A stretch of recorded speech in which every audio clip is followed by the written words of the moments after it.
6 விதமான பகைவர்கள், தீமைகளின் உருவகம் என்ன என்று பார்த்தால், ஆணவம், கன்மம், குரோதம், லோபம், மதம், மாச்சரியம் என்று 6 பகைவர்கள் நமக்குள்ளே இருக்கிறார்கள். ஆணவம் என்று சொன்னால் தான் என்ற அகந்தை, கன்மம் என்று சொன்னால் நமது பிறவியிலே, முற்பிறவியிலும் இப்பிறவியிலும் செய்திருக்கக்கூடிய கர்ம வினைகள், அத்தகைய பாவங்கள். குரோதம் என்று சொன்னால் கோபம், வெறுப்பு. லோபம் என்று சொன்னால் சுயநலம், பேராசை. மதம் என்று சொன்னால் வெறி, திமிர். மாச்சரியம் என்று சொன்னால் பொறாமை.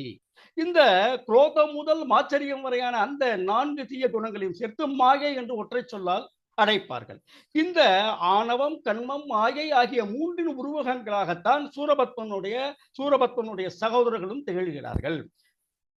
மாயை என்று சொல்லக்கூடியவன் யார் என்று பார்த்தால், சிங்கமுகன், கஜமுகன் என்றெல்லாம் பல்வேறு முகங்களை காட்டுகின்ற ஒரு அரக்கன்.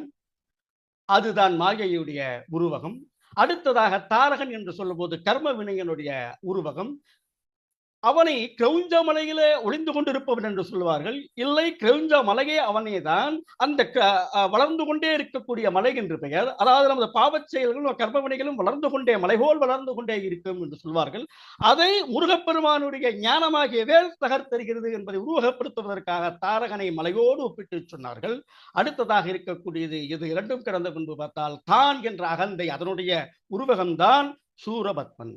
மற்ற எல்லா தெய்வ வடிவங்களுக்கும் இல்லாத ஒரு சிறப்பு என்னவென்று பார்த்தால், மற்ற இறை வடிவங்களுடைய வழிபாட்டு தலங்கள் எல்லாம் ஆலயங்கள், கோவில்கள், மந்திரங்கள் என்று மந்திரம் என்றெல்லாம் அழைக்கப்படும். ஆனால் முருகப்பெருமானுடைய ஆலயங்கள் மற்றும் வழிபாட்டு தலங்கள் மட்டும்தான் அறுபடை வீடுகள் என்ற சிறப்பு பெயரை பெற்றிருக்கின்றன.